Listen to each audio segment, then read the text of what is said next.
রাজনীতির মাঠ উত্তপ্ত। এনসিপির নেতারা অভিযোগ করেছেন অন্তর্বর্তীকালীন সরকারের কোনো উপদেষ্টা সেফ এক্সিট বা নিরাপদে সরে যাওয়ার উপায় খুঁজছেন। একটি বেসরকারি টেলিভিশনে দেওয়া সাক্ষাৎকারে নাহিদ ইসলাম বলেন, অন্তর্বর্তীকালীন সরকারের উপদেষ্টাদের অনেকেই বিভিন্ন রাজনৈতিক দলের সাথে লিয়াজু রেখেছে এবং তারা নিজেদের সেফ এক্সিটের কথা ভাবছে। এখন কথা হলো, সেফ এক্সিট কেন খুঁজছেন উপদেষ্টারা? শুধুই কি ব্যর্থতার দায় এড়িয়ে যেতেই, নাকি আরও বড় কিছু? মূলত বর্তমানের উপদেষ্টা পরিষদের মধ্যে যারা এসে ভিড় জমিয়েছেন তারা কি দেশ গড়তে এসেছেন নাকি দেশ বিক্রি করতে এসেছেন, সেটাই আসল প্রশ্ন। একে তো এসব উপদেষ্টা দেশের জন্য কোনো কাজ করছে না, বরং তারা বিভিন্ন দেশ বা ব্যক্তির স্বার্থে কাজ করে যাচ্ছে, যেটা স্বৈরাচার হাসিনাও করে নাই। ধরুন, জাতীয় নিরাপত্তা উপদেষ্টা খলিলুর রহমান, তিনি দেশের নিরাপত্তা দেওয়ার থেকে বরং নিরাপত্তাহীন করার দিকেই বেশি নজর রেখেছেন। তিনি মিয়ানমারের গৃহযুদ্ধে বাংলাদেশকে টেনে নিতে চেয়েছেন এবং সেনাবাহিনীর বিরোধিতা সত্ত্বেও মিয়ানমারের আরাকান আর্মিকে কথিত করিডোর দিতে চান। পরিবেশ উপদেষ্টা পরিবেশ রক্ষার নামে পর্যটন খাত ধ্বংসে নেমেছেন। সেন্ট মার্টিনে প্রবেশে নিষেধাজ্ঞা জারি করেছেন। সেন্ট মার্টিনে আমেরিকার ঘাঁটি হবে, যেই কথা অনেক আগেই প্রচলিত ছিল। বাণিজ্য উপদেষ্টা ভারতের সাথে পিরিত লাগাইতে ব্যস্ত। পূজায় ইলিশ অর্ধেক দামে পাঠানো সহ দেশের কোনো সিন্ডিকেট তিনি ভাঙতেই পারেন নাই।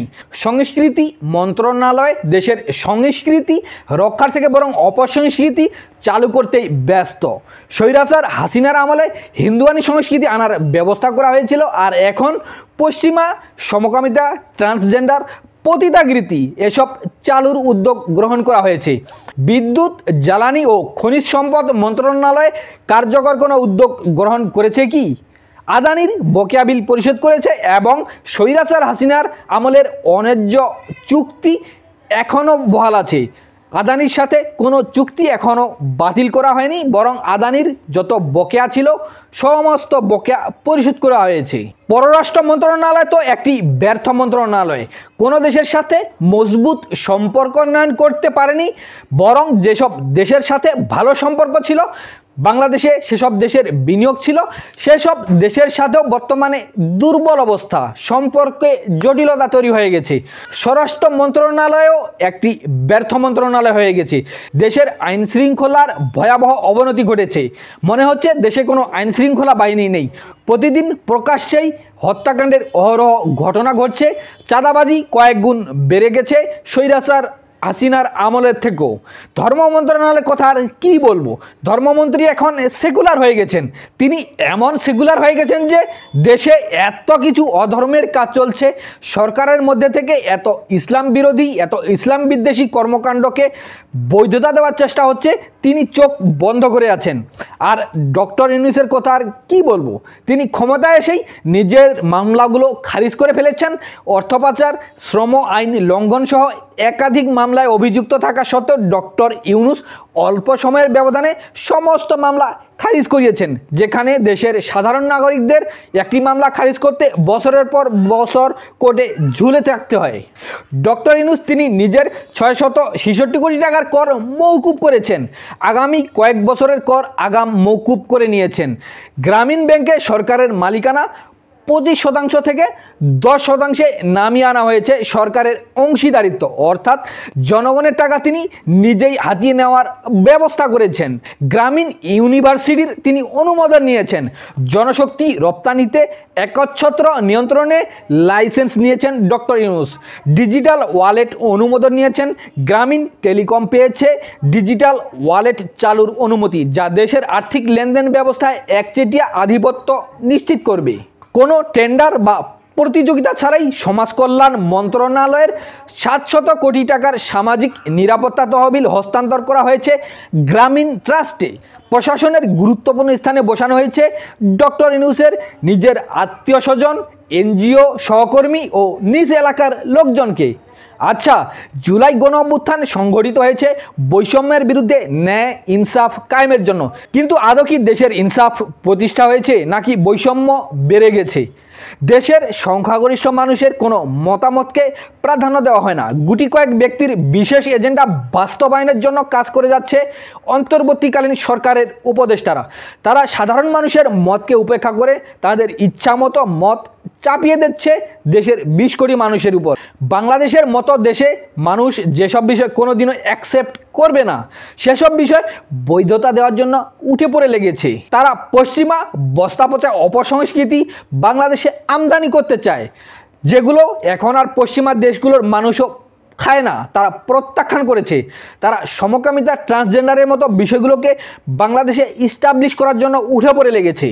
আমরা ছাত্র জনতা যে স্বৈরাচার হাসিনার পতন ঘটালাম, কাদেরকে আমরা দেশের ক্ষমতায় বসালাম? বর্তমান যারা দেশের ক্ষমতায় আছে তারা বেশিরভাগই পশ্চিমা বিভিন্ন দেশের নাগরিক। প্রধান উপদেষ্টা ডক্টর ইউনূস আমেরিকা সহ বেশ কয়েকটা দেশের নাগরিক, আর পরিবেশ উপদেষ্টা সৈয়দা রিজওয়ানা হাসান ব্রিটিশ নাগরিক। প্রধান উপদেষ্টার আন্তর্জাতিক বিষয়ক বিশেষ দূত লুৎফে সিদ্দিকী সুইজারল্যান্ডের নাগরিক। জাতীয় নিরাপত্তা উপদেষ্টা খলিলুর রহমান আমেরিকার নাগরিক।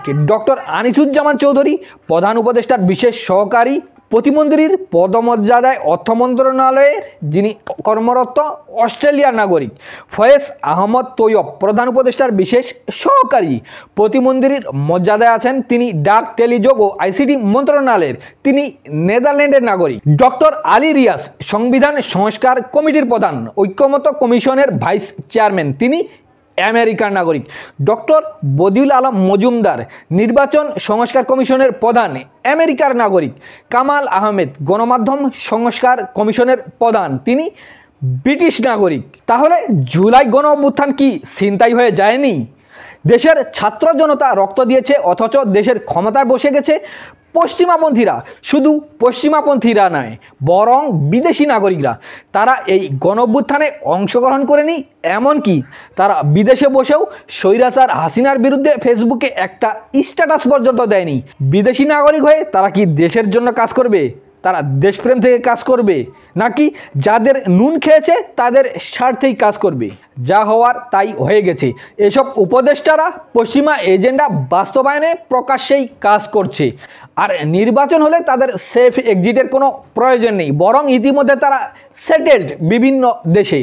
বাংলাদেশে তারা কিছুদিনের জন্য এসেছে পকেট ভরতে এবং ক্ষমতার স্বাদ নিতে।